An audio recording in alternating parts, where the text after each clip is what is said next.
अमरनाथ के बारे में हर कोई जानना चाहता है, लेकिन तमाम चर्चाओं में इसके राजनीतिक मायने निकालने की कोशिश की जा रही है। राजनीतिक चर्चाएं हो रही हैं। राजनीतिक चर्चाओं के बीच में महाराज जी हमारे साथ है, जो हमें बताएंगे कि योगी आदित्यनाथ की आखिर वो क्या शख्सियत है जो उन्हें तमाम चीजों से अलग बनाती है, और वो क्या चीज है जिसे कोई नहीं जानता। महाराज जी देखिए, ऐसा तो योगी जी के बारे में बताना बहुत मुश्किल है जिसे कोई नहीं जानता, क्योंकि योगी जी का जीवन तो एक खुली किताब है जी।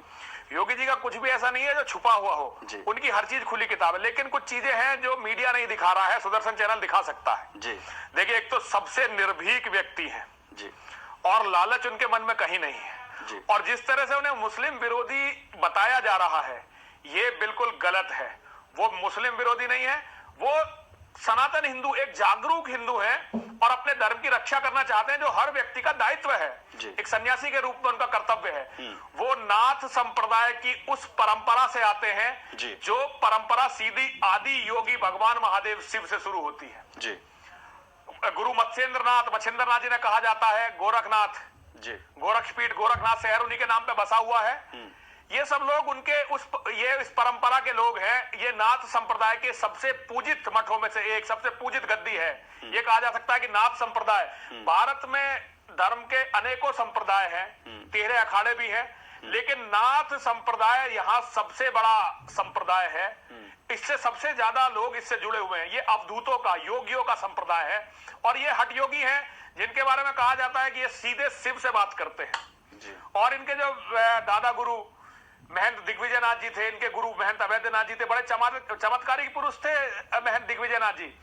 इनका जो मठ है ये आज से नहीं, महंत दिग्विजयनाथ जी के समय से तो मैं पक्की तरह से जानता हूं कि आजादी के आंदोलन में जितने लोग लगे हुए थे। देखिए, आजादी के आंदोलन की दो धाराएं थी।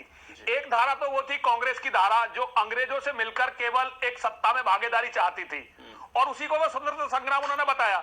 लेकिन सत्य यह है कि बहुत सारे लोग जो अपने जीवन को, अपनी जान को जोखिम में डालकर देश को आजाद करने के लिए लड़ रहे थे, उनकी सबसे बड़ी शरण स्थली यदि कोई थी तो ये गोरक्षपीठ था। और उनके सबसे बड़े शरणदाता, उनके साथी, उनके संरक्षक यदि कोई थे तो वो महंत दिग्विजयनाथ जी थे।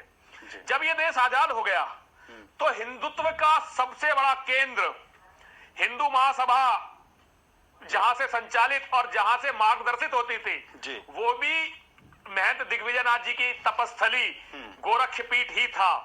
सावरकर जी के बहुत बड़े मित्र कहूं, साथी कहूं, मार्गदर्शक कहूं, गुरु कहूं, बहुत आध्यात्मिक संबंध वीर सावरकर जी से था, जो सारे क्रांतिकारी, यहां तक कि सुभाष चंद्र बोस जी के, नेताजी सुभाष चंद्र बोस जी के भी प्रेरणा स्रोत थे। सावरकर जी के साथी और प्रेरणा स्रोत रहे हैं महंत दिग्विजयनाथ जी। और हिंदुत्व का तो वो शिखर पुरुष थे।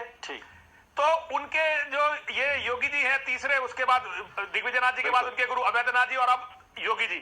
तो योगी जी के बारे में जो कहा जा रहा है, मैं एक वाकया जो बिल्कुल सत्य है योगी जी का, वो बताना चाहता हूं। देखिए, डेनमार्क में एक कार्टूनिस्ट ने कोई कार्टून बनाया, मुझे पता नहीं वो क्या कार्टून था, लेकिन उसके बारे में बड़ा बवाल कटा। और दुनिया में सबसे ज्यादा बवाल जिस जगह कटा वो था भारतवर्ष। अलग अलग शहरों में लाखों की तादाद में मुसलमान इकट्ठे हुए और मुसलमानों ने कहा कि भाई हम ये कर देंगे, वो कर देंगे। यहाँ एक सरकार, बसपा की सरकार थी तब, एक याकूब कुरैशी नाम का मंत्री था।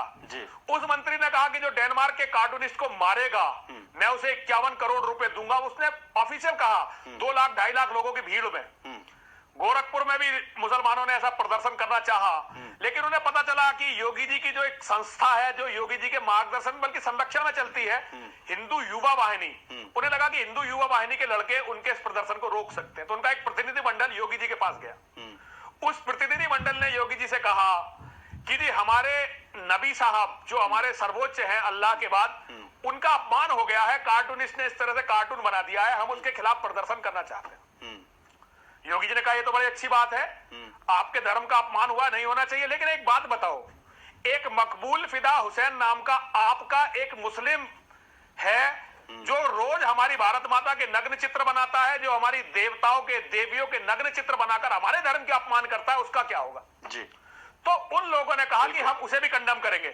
तो केवल गोरखपुर एकमात्र ऐसी जगह थी जब वहां मुसलमानों ने डेनमार्क के कार्टूनिस्ट के खिलाफ मार्च निकाला तो उन्होंने मकबूल फिदा हुसैन को भी कंडम किया, वरना पूरे देश के अंदर मकबूल फिदा हुसैन एक हीरो के रूप में जाना जाता था। यानी बिल्कुल सीधे तौर पर यह समझ में आता है कि कितना प्रखर उनका व्यक्तित्व है, कितनी प्रखरता से जो है अपनी तमाम चीजों को रखते हैं, और जो जिस तरह का एक और जिस तरह की तमाम चीजें यहाँ पर रखनी पड़ रही है। महाराज जी मैं आपसे माफी चाहूंगा यहाँ पर, क्योंकि हमारे पास वक्त की